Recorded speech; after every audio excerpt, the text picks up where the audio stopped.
برادران ملت اسلامی السلام علیکم ورحمۃ اللہ وبرکاتہ۔ الحمد للہ الحنان المنان الذي خلق الانسان وعلمه البيان، والسلام على رسوله سید الانس والجان وعلى آلہ واصحابہ ذوی الخیر والاحسان، اما بعد فاعوذ باللہ من الشیطان الرجیم، بسم اللہ الرحمن الرحیم۔ قل جاء الحق وزهق الباطل ان الباطل كان زهوقا، صدق اللہ مولانا العظیم۔ بارگاہ رسالت معاب صلی اللہ علیہ وسلم میں درود پاک کا ہدیہ پیش کریں۔ اللہم صل علی سیدنا و مولانا محمد معدن الجود والکرم وآلہ واصحابہ الکرام ابنی الکریم وبارک وسلم صلاة دائمتا سرمدا آمین۔ وقار، میں یہ چاہتا ہوں جہاں پر آ کر ہم رکے تھے وہیں سے ہم پھر آگے بڑھتے تھے، کہاں آ کر کچھ دیر کی خاموشی، ہم آگے بڑھتے ہیں اس لیے کہ مجھے کوئی شعر اب یاد کرانے کی ضرورت نہیں اور نہ ہی کسی کے سامنے کچھ بولنے کی ضرورت ہے۔ حالات تو ایسے تھے کہ جو نان مسلم تھے وہ بھی ہمیں جیل میں دیکھ کر یہی کہتے تھے کہ آپ ہی نے کہا یہ فلاں بات۔ ہم نے کہا اللہ تبارک و تعالیٰ نے تم کو بھی یاد کرا دیا۔ میرے عزیزوں، ستیزہ کار رہا ہے ازل سے تا امروز، سے چراغ مصطفیٰ بھی۔ یہ آج کل کے معاملات نہیں، ابتدا سے حق اور باطل کے معرکے ہوتے رہے۔ لیکن ایک بات میں آپ سب کو بتانا چاہتا ہوں، مظفر ہے سیاد، سیدنا مظفر حسین کچوچوی رحمۃ اللہ تعالی علیہ جیل گئے تھے، قید میں تھے، تب انہوں نے یہ شعر کہا تھا کہ مظفر کو مقید نہ سمجھ اے سیاد، میری یہ اسیری بھی سنت آبائی ہے، میرے آبا و اجداد کی سنت ہے جس پر میں عمل کر کے آ رہا ہوں، میرے بزرگوں کی یہ سنت تھی۔ بہرحال جن کو لوگوں کے دلوں میں یہ ٹھنڈک تھی شاید کہ زبان بند کر کے چند دنوں کے لیے قید کر دیا جائے، مگر میرا عقیدہ یہ تھا کہ اللہ تبارک و تعالی جب تک چاہے کہ کوئی اس کے لیے پابندی نہیں لگا سکتا۔ وَإِن يَمْسَسْكَ اللَّهُ بِضُرٍّ فَلَا كَاشِفَ لَهُ إِلَّا هُوَ، رب تعالیٰ فرماتا ہے اگر اللہ تعالیٰ تمہیں کوئی مصیبت میں کوئی ٹال نہیں سکتا۔ وَإِن يَمْسَسْكَ اللَّهُ بِخَيْرٍ فَلَا رَادَّ لِفَضْلِهِ، اور اللہ کسی کو بھلائی دے دے تو پھر اس کو روک بھی کوئی نہیں سکتا۔ مولا تبارک و تعالیٰ اگر کسی کو کوئی مقام عطا کر دے تو ہزاروں کیڑوں کے پھرپھرانے سے وہ مقام ختم بھی نہیں ہو سکتا۔ اللہ تبارک و تعالیٰ جس کو بڑھانا چاہے اس کے لیے کوئی راستہ رکاوٹ نہیں بن سکتا۔ تاریخ میں دیکھا ہے پیبند لگے کپڑے پہننے والے، پیروں میں چپل نہیں تھے، جن کے ناخن تک اکھڑ جاتے تھے، لیکن وہ جب چلتے تھے قیصر و کسریٰ بھی کانپتے تھے، جن کا ہی یہ نعرہ تھا ٹل نہ سکتے تھے جنگ میں اگر اڑ جاتے تھے، پاؤں شیروں کے بھی میدان سے اکھڑ جاتے تھے، حق سے سرکش ہوا کوئی تو بگڑ جاتے تھے، ارے تیغ کیا چیز ہے ہم توپ سے بھی لڑ جاتے تھے۔ یہ وہ صحابہ اسلاف کرام، ان کا یہ معمول تھا، بظاہر ان کے پاس کوئی اسباب نہیں تھے لیکن اللہ کی مدد تھی، وہ پانی کی طرح بہتے ہوئے چلے گئے، نہ چٹانوں نے ان کا راستہ روکا، نہ دریاؤں نے ان کا راستہ روکا، وہ جس طرف سے جاتے تھے اللہ تعالیٰ ان کے لیے راستے بناتا تھا۔ عزیزان گرامی وقار، کون ہے وہ جو دریائے دجلہ میں اپنے گھوڑے دوڑائے تھے؟ کون ہے وہ جو دریا میں اپنی کشتیاں ڈال کر جلا دیا تھا کہ واپس جانے؟ یہ سب میرے مصطفیٰ کریم کے دیوانوں کی ہی بات تھی۔ اسی لیے آج بھی دنیا گھبراتی ہے تو شانے لوگوں سے نہیں، دیوانوں سے ہی گھبراتی ہے۔ بہت زیادہ چالاک رہنے والوں سے نہیں، دیوانوں سے دنیا گھبراتی ہے، اس لیے کہ دنیا کو پتا ہے، دنیا جانتی ہے کہ دیوانہ کہاں دیکھتا ہے کسی کو پتا نہیں۔ اور یہ اس دیوانے کی بات کر رہا ہوں جس کے لیے اللہ علیہ وسلم کی عزت و وقار سب سے اول ہے۔ عزیزان گرامی وقار، آج آپ کے سامنے حاضر آیا، یہ میرے استاد گرامی مربی، استاد الاساتذہ برادر گرامی حضرت العلامہ مفتی زبیر احمد صاحب قبلہ ادام اللہ اقبالہ، جنہوں نے دن رات ایک کر دیے تھے، میرے خیال سے 8 مہینے میں جتنے ان کے بال سفید ہوئے اس سے زیادہ نہیں ہوئے ہوں گے۔ نہیں کہ ایک بھائی کے لیے، اس لیے بھی لڑ رہے تھے کہ ایک عالم کے لیے جس سے دین کا بہت سارا حصہ وابستہ ہے۔ ان کی محنتیں رائگاں نہ گئیں۔ بہت سارے میرے احباب و اقربا، خاص طور پر مدن پورہ اور وکرولی سے، جنہوں نے اپنے گھر بار چھوڑ کر میرے لیے دوڑتے بھاگتے رہے، اللہ رب العزت اس بات کا شاہد ہے، ایک ایک دن اندر میں نے سب کے لیے دعا نہیں کہ کوئی دن بھولا جاتا، اور باہر کی ہمیشہ یہ خبریں آتی رہتی کہ حالات کیسے کے کیسے ہوتے جا رہے ہیں۔ کبھی اگر گھبراہٹ اور بے چینی ہوتی تو میرے عزیزوں صرف ایک ہی بات ہمارے پاس تھی علاج کے لیے، ایک ہی علاج تھا۔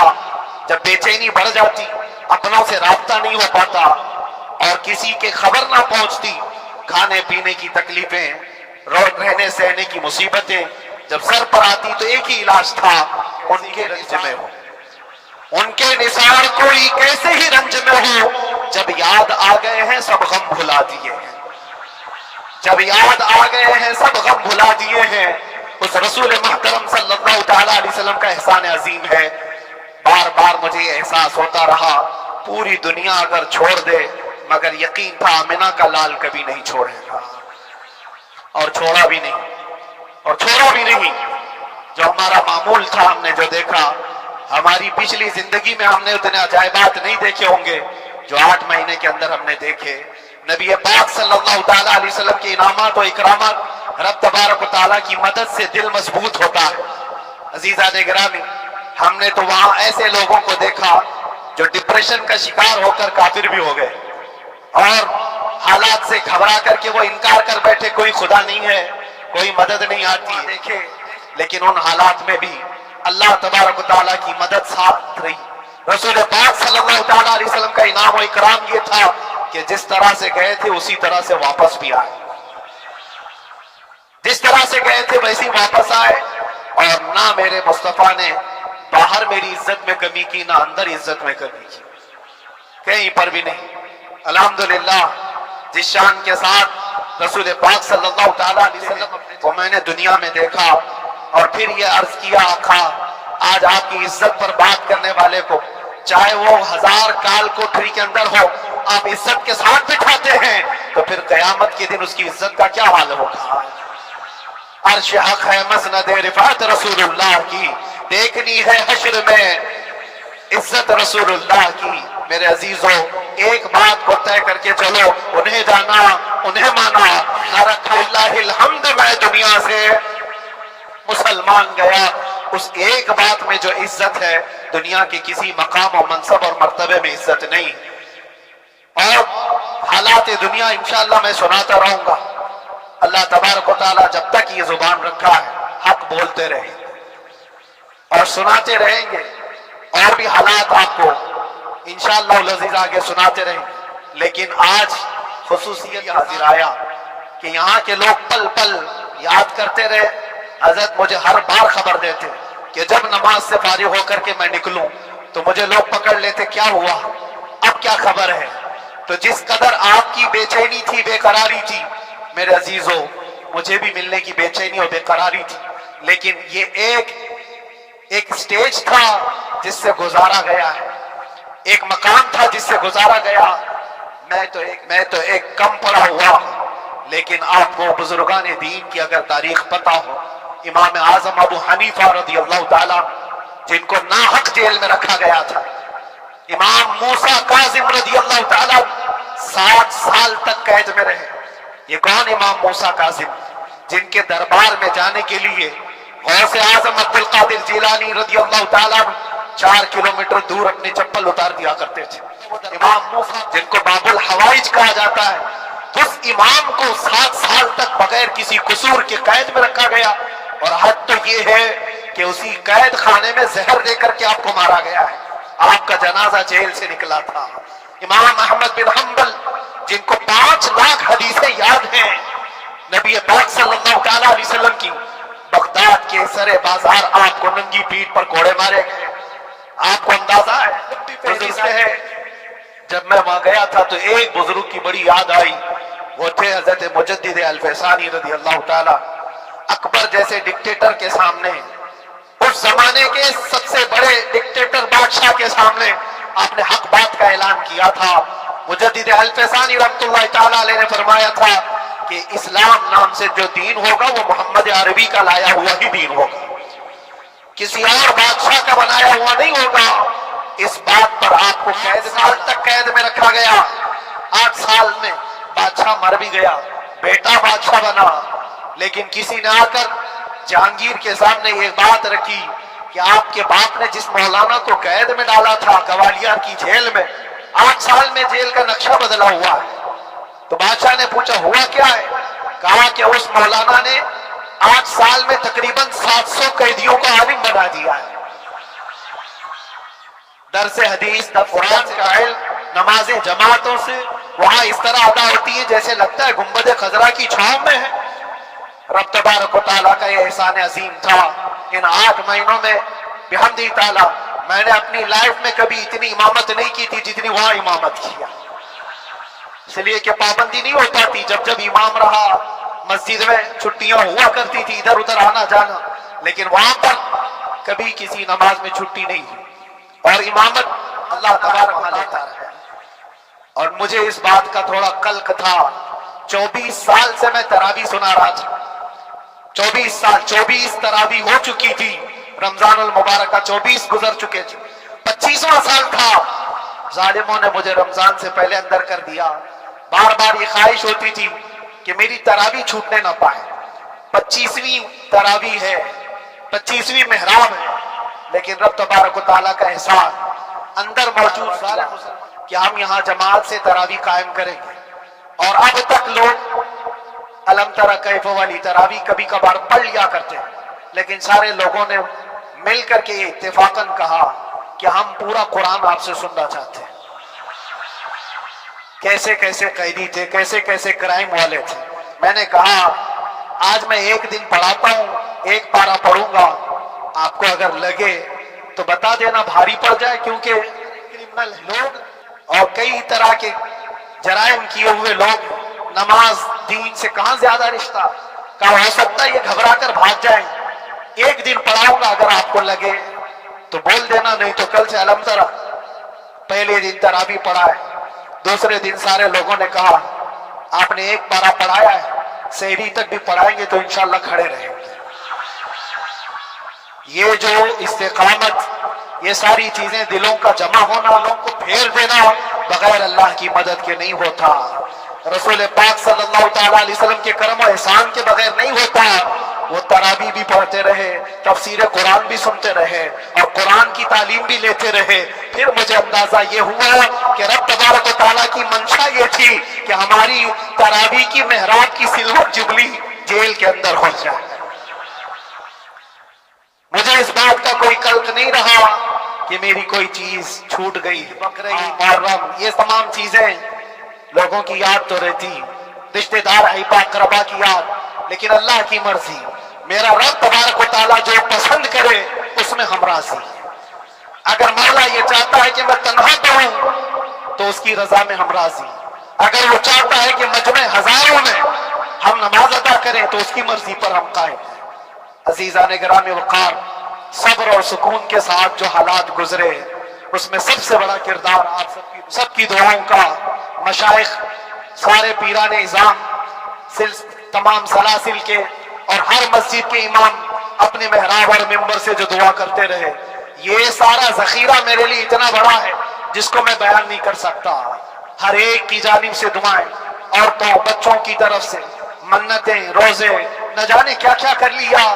پھر مجھے اندازہ ہوا کہ صرف اپنے آرام اور اپنے راحت کے لیے پھڑپھڑانے سے کچھ نہیں ہوگا۔ چاہتا ہے کہ پوری امت مل کر کے اس فقیر کے لیے دعا کرے، اور اللہ تعالیٰ کو جب تک منظور تھا تمہاری دعائیں ہوتی رہی۔ بعض لوگوں کو یہ خیال بھی آیا، کچھ میرے احبا اقربا رشتہ داروں نے بھی کہا اتنی ساری دعائیں ہوئی قبول کیوں نہیں ہوتی؟ ایک بات یاد رکھو، پوری دنیا مل کر کھڑے ہو کر دعا کرے، اللہ کی قدرت پر کوئی کام کرنا واجب نہیں ہے۔ اللہ پر کوئی چیز واجب نہیں ہے، اگر وہ اپنے فضل سے عطا کر دے تو اس کا احسان ہے۔ سال بھر میں قبول کرے کہ 5 سال میں قبول کرے۔ ایک بات یاد آتی ہے میرے عزیزوں، ہماری قید تو 8 مہینے کی ہوگی، ان بزرگان دین کی قید 8 سال 7 سال۔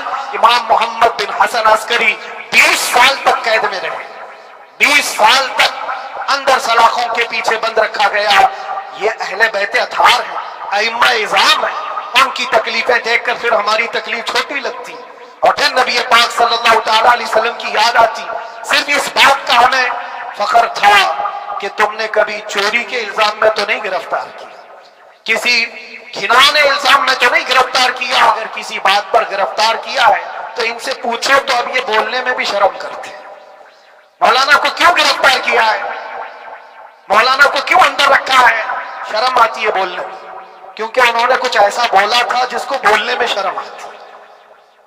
کیا بولا تھا میرے عزیزوں، یہ ایک الگ کہانی ہے، ابھی میں اس پر کچھ گفتگو نہیں کرتا، اس لیے کہ ہر ایک کو یاد ہو چکی ہے، ہر ایک کو یاد ہے، میں اس کہانی کی طرف نہیں جاتا، لیکن اتنا مجھے آج ملک میں رہتے ہوئے احساس ہے کہ ابھی بھی انصاف ختم نہیں ہوا ہے۔ انصاف پوری طرح ختم ہو جائے تو اللہ کا عذاب آ جائے گا، اللہ کا عذاب آ جائے گا۔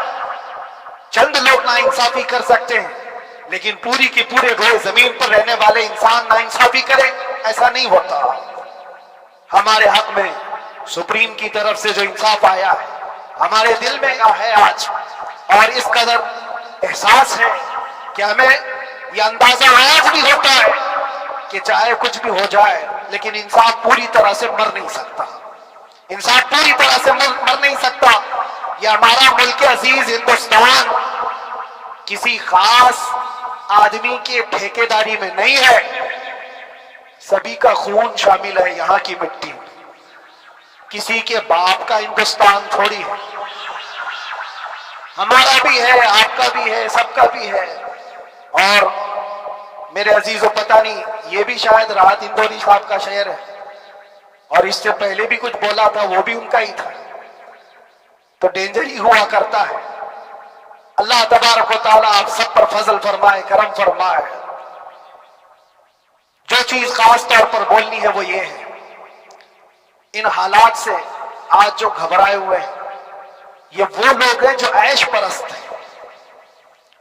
میں کسی کو خاص ٹارگٹ کر کے نہیں کہنا چاہتا، لیکن بہت سارے وہ لوگ جو اثر و رسوخ رکھتے ہیں لیکن وہ آگے آنا نہیں چاہتے، دین اسلام پر حملے ہوں، حضور پاک کی عزت پر حملہ ہو، کیونکہ پتہ ہے دیکھو اس مولانا کو کس طرح کی ہے، اسی طرح دوسروں کو بھی کر دیا جائے۔ جو کمفرٹ زون میں بیٹھنے کے عادی ہو گئے وہ اپنا ایریا چھوڑ کر ہٹنا نہیں چاہتے۔ اگر میں کچھ کہوں گا حضور پاک صلی اللہ تعالیٰ علیہ وسلم کی ناموس کے لیے تو میرا عیش خطرے میں آ جائے گا۔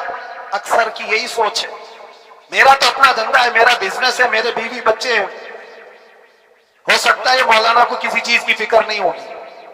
آپ کو میں بتاؤں، آپ کو اندازہ نہیں ہمارے دل میں ہمارے بچوں کی کتنی محبت ہے۔ میرے بھی چھوٹے سے بچے ہیں، جب وہ جیل کی سلاخوں کے سامنے آ کر آنسو بہاتے تھے تو دل پر چھریاں چلتی تھی۔ وہ بچے جو ہمیشہ ہمارے سینے پر سوتے رہے، آج میں ان کو چھو بھی نہیں سکتا۔ جب وہ سلاخوں کے پیچھے کھڑے ہو کر دور سے رو کر کے چلے جاتے 15 منٹ، تو کیا ہمارے دل میں بچوں کی محبت نہیں؟ کیا ہمارے گھر بار نہیں، ہماری بہنیں، ہمارے بھائی، ہماری ماں نہیں؟ کتنے تو دن ایسے ہوئے کہ میری ماں کو دورے پڑتے رہے یاد کے لیے، تو کیا وہ ہمارے اوپر کیفیت نہیں آتی کہ ہم خامخواہ یہ مصیبت کیوں بھائی ہوئی؟ میری بیٹی تو جھگڑا کرتی اس بات کو کہ کیوں آپ اکیلے ہو، بہت سارے لوگ ہیں خیال کرتے ہوئے، لیکن میرے عزیزو یہ ان کی اپنی محبت ہے، سارا ایک پریوار اور اس سے زیادہ میرے شاگردوں کی ایک دنیا ہے۔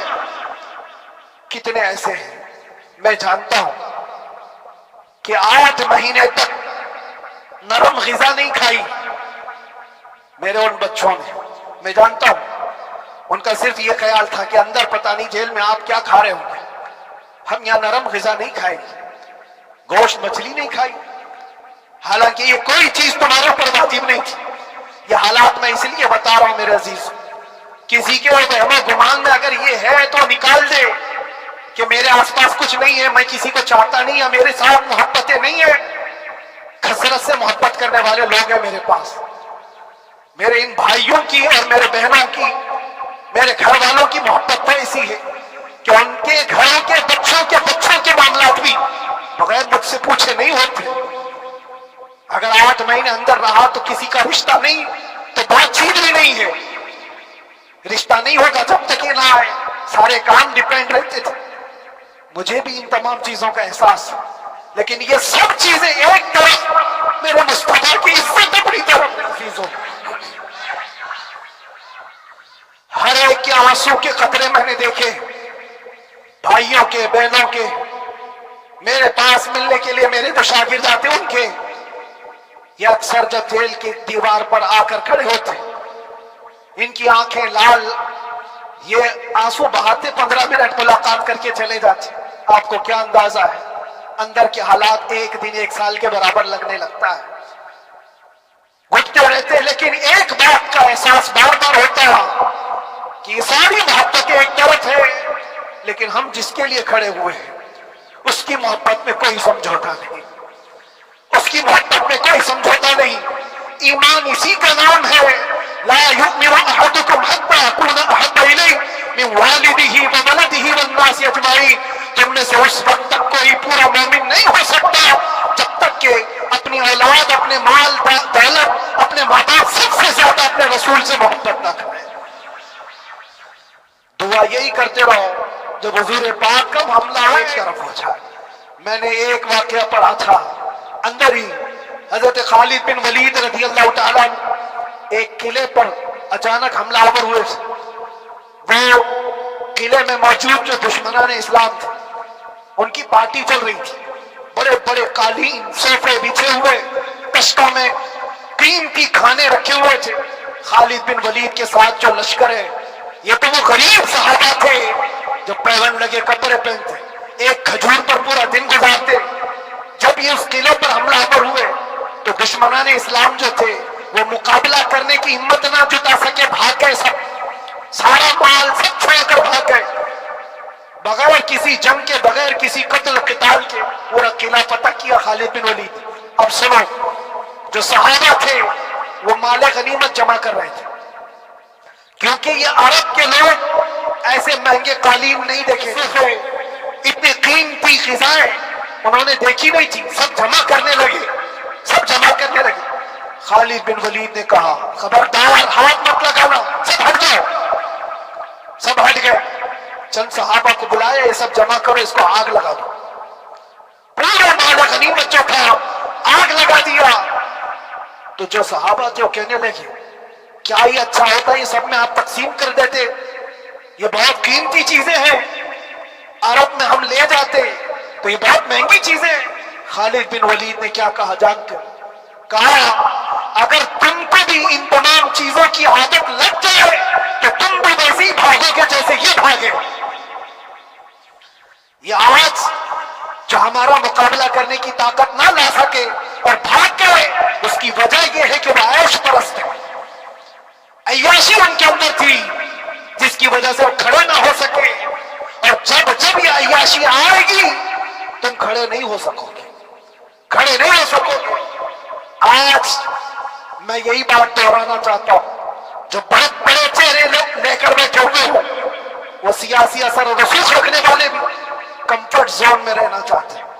میں چند لوگوں کو چھوڑ کر کہہ رہا ہوں، اکثر کا حال یہ سوچتے ہیں کہ ہمارے اس دائرے سے نکلیں گے تو ہمارا عیش خطرے میں آ جائے گا، گھر بار خطرے میں آ جائے گا۔ یہ دنیا کی محبت انسان کو بزدل بناتی ہے، بزدل بناتی ہے۔ اس لیے میرے عزیزوں، آپ جب کبھی یہ بات آئے، ایک طرف میرا پورا خاندان، ایک طرف میرے عیش کی زندگی، باقی عزت کا معاملہ، تو آپ مجھے بتاؤ آپ کس بات کا فیصلہ لیں گے؟ اسی بات کا فیصلہ لینا ہوگا نبی پاک صلی اللہ تعالی علیہ وسلم کی عزت کی خاطر تمہیں اس بات کا فیصلہ لینا ہوگا. اپنا سب کچھ گنبد خضرا کل بھی تھا اور میرے نبی سے میرا رشتہ کل بھی تھا اور بتلا دو گستاخ نبی کو غیرت سنی زندہ ہے, ان پر مر مٹنے کا جذبہ کل بھی تھا اور بس یہ جذبہ باقی رہے. ہم کسی کو لڑنے کے لیے, مرنے کے لیے, مارنے کے لیے میدانوں میں اتارنے کی بات نہیں کرتے. میں اکثر اپنی تقریروں میں کہا کرتا ہوں, یا آپ سے پہلے بھی کیا, اگرچہ میری تقریروں کو ڈائیورٹ کیا جاتا ہے, آج بھی بہت لوگ ہوں گے, بلکہ آج مدن پورہ کا یہ پہلا جمعہ ہے. مجھے اندازہ ہے پورا ہندوستان نہیں, باہر بھی سب کی نظریں اس پار ہیں کہ آنے کے بعد یہ کیا بولتا ہے, آنے کے بعد یہ کیا بولتا ہے. سب اسی انتظار میں ہے. میں سب کو ایک ہی میسج دوں گا, آنے کے بعد وہی بولے گا جو پہلے بولتا تھا.